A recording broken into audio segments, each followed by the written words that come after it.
Povius, but they decide on the Damus. Another Vengeance in the mix that will deal pretty good damage against the Claude, honestly. He will have to be very careful when he decides to go for the And with that, ladies and gentlemen, welcome to game number 1. Welcome into the land of Dawn between the Kings of Kings and the Kingslayers, part numero 2. Let's see who will take game 1. And both EXP laners are on that Vengeance. Wow, it's also Vincent on the Quantum Charge on the Julian, not the Impure Rage, or even the War Cry. Interesting stuff. Trying to go for the mobility, maybe kiting back in a lot of these team fights, which makes sense against the Claude, against the Yves too. You want to have that mobility to escape. That is 4 Quantum Charge, by the way. Even Beloyski has opted to go for the QC on the chip. Wow, whole lot of mobility. Geek fam, back and forth gameplay. Why do you think the Quantum Charge is... Oh, wait a second, Beloyski. Force used the flicker early. Very characteristic of Beloyski, but now Sutsujin is eyeing for Beloyski, looking for the first blood. Sutsujin finds the first blood for the Kings of Kings. Very quick, very quick. This is what RRQ was able to do in leg number 1. Remember, RRQ understood. Vincent, nice play there. RRQ understood that one of the main pillars for Geek Fam is Beloyski. And the fact that they're able to shut the Beloyski down really diminishes a boy's aggressiveness and presence. We'll see if they're able to replicate that as we take a look at the emblems. Yeah, looking straight at Beloyski. Inspire. This is a squishy chip. Yeah, usually we see at least a bit more tankiness, but he wants to just go for the pressure all around the map. Inspire for the cooldown, the mobility as well there. Wilderness Blessing. So Jin Starting win will be able to escape for now. Okay, so it's back to it. You were asking about the Quantum Charge, Eterna? I think it's really just because they want to just kite back in a lot of these team fights. RRQ will have to rely on a cycle of skills. Once Rims pops the ultimate, once Claude pops the ultimate, even Sutsujin pops an ultimate, deadly catch there. If Geek Fam can play around it, it'll be great for them. They'll get a dub. Position battle now. It's going to be Vincent this time winning the first neutral objective, and RRQ no real compensation for it. Not just yet. Let's take a look whether or not they're able to find a trade. It looks like there are going to be a few recalls happening for the side of RRQ, and that will buy Geek Fam a little bit more time to work on the pressure that they've already gotten in the first few minutes of the game. And again, 2 minutes in, Geek Fam very quick. Is this the change that you mentioned about the new patch? Everyone just rotating a lot quicker from the early portion? I would say this, so far, has looked like a pretty old patch game. It's just the chip that's making it fast. With the shortcut though, Darren will pop that Vengeance now. Looking for the ults. Infernal Pursuit will not save him. The Skylar with the Blazing Duet with the help of Rins finds Chadera, but that will be the trade. Skylar goes back home top lane. But remember, they are still able to take Chadera down. Was it worth it for RRQ or Geek Fam in that case? I would still say, I mean, now the Skylar is getting a lot of that turret gold. Yeah, I think Geek Fam lost out on that fight. By the way, really well played by Skylar. Now that the turret is falling for both, it's a bit more 50-50, but Skylar got so much gold. Beloy. Okay, he flickers out. But yeah, dude, the Claude, he went in towards the portal with the Battle Mirror image so that he could go back. Yeah. Good stuff from Skylar, adaptive. Let's take a look at the talent prediction. Right, go pay. Wait a second. Okay, a little bit of a skirmish there. Let's see. Oh, wait a second. Real World Revelation actually finds Edoc at the edge. And that is Geek Fam, what? 1, 2, 3? 4v2. 4v2. All right. Who was the other one who voted for RQ? Works? No, I voted for Geek Fam 2-1 to take this dub. Okay, we'll see. 4v2, I mean, yesterday we weren't having that much of a great time in terms of caster predictions, but looks like Rins is not having a good time either. Yes, he's low now. Chedra looking for that kill. Vincent, though, will secure it. Sutsujin gets taken down, but Beloyski will fall in the process. A boy flickers out. RRQ, they're on the hunt. A boy is able to space out, but with the Infernal Pursuit plus the Vengeance, a boy will be taken out. Now that's a 2-for-3 trade, ladies and gentlemen, and this is something that Geek Fam have been doing from the early start of this game with the chip. They're going in for very risky picks, but RRQ have been so great at trading back We'll catch with Miracle whether or not that's worth it, but here we go. Veldora trying to tank and trying to soak in damage. With the Tamos, the Tsujin secures the turtle. Veldora finds one. Voloisky will fall. Both roamers taken out. Now Veldora with the orange buff. Let's see here. Try to buy time in the base of the Kings of Kings. And he will fall. Tsujin actually managed to find the shutdown.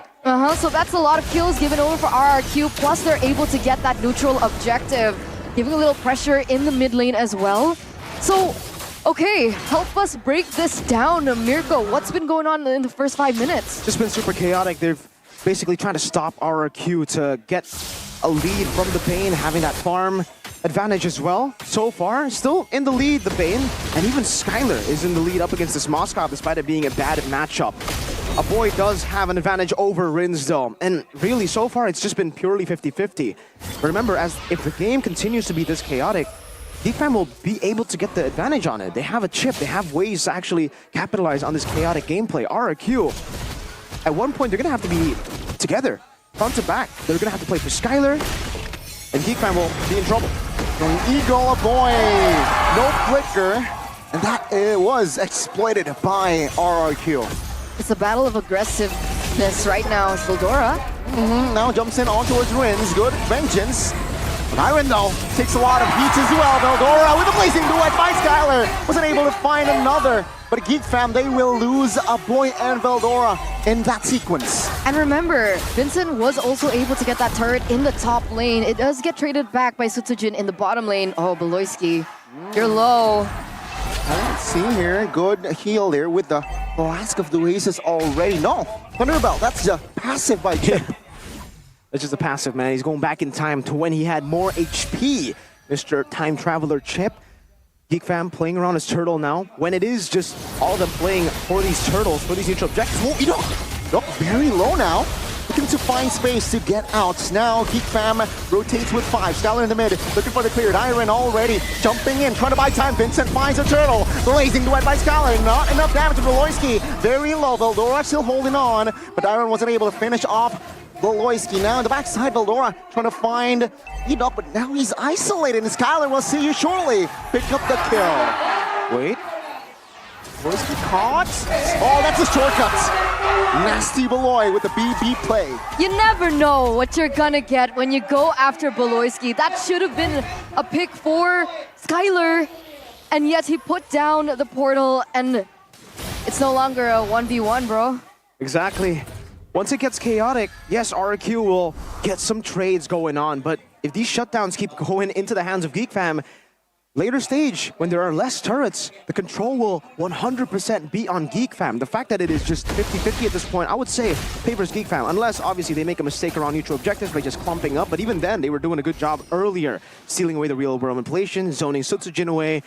They're pretty complete right now. Totally still on RRQ, they are still scaling. I'm looking at the items now. Chidera is on the way to a win of nature. No, he's on the way to the DHS. All right, 3 items. Meanwhile, Skylar, okay, this could still be a toss-up. I don't know if he wants to just go for the DHS Golden Staff into the Wind of Nature, which I think he kind of needs.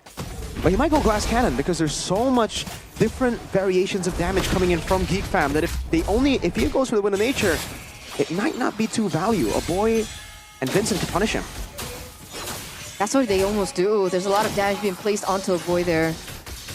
Don't think he should recall, but Rins is actually going for it. Oh my goodness, good immobilization with the real world manipulation. Rins secures a boy. You don't expect the real world manipulation to deal that much damage. And you think as a Valentina, you should be able to get out with your dashes. And so the timings was just so perfect. The range of the real world manipulation is annoying and disruptive. And it looks like RRQ, with that, will be able to pick up that mid-tier turret. Whoa. Already popped, and that is Dyron isolated for no pursuit. And the guiding wind will try to buy time, but he will fall. Eventually, blazing duet to the backside. Oh my goodness. Beloyski falls. Veldora next on the chopping block board. Or the turtle finds RRQ, and that is a wiped out. But Chidera will not be able to survive, and that's a double for Rins.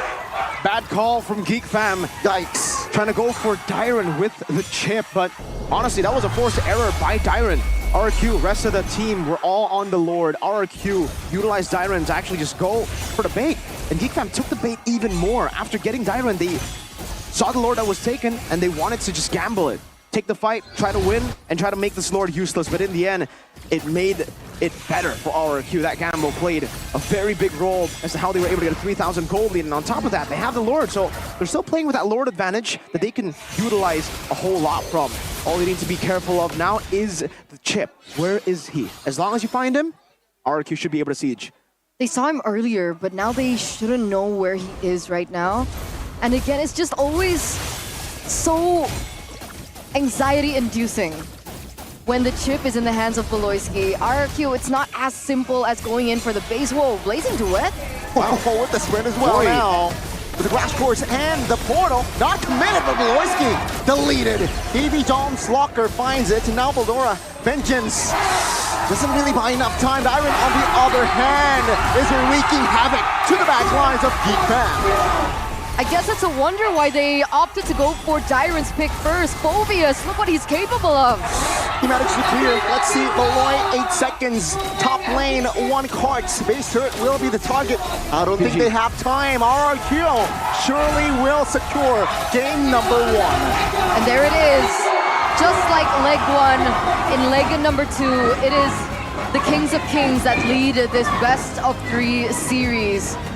Geek Fam have yet to reclaim their former glory and have yet to take down the Kings of Kings. But remember, it's still a best of 3. There is still room for Geek Fam to come back. They come out on top here with a dub in game.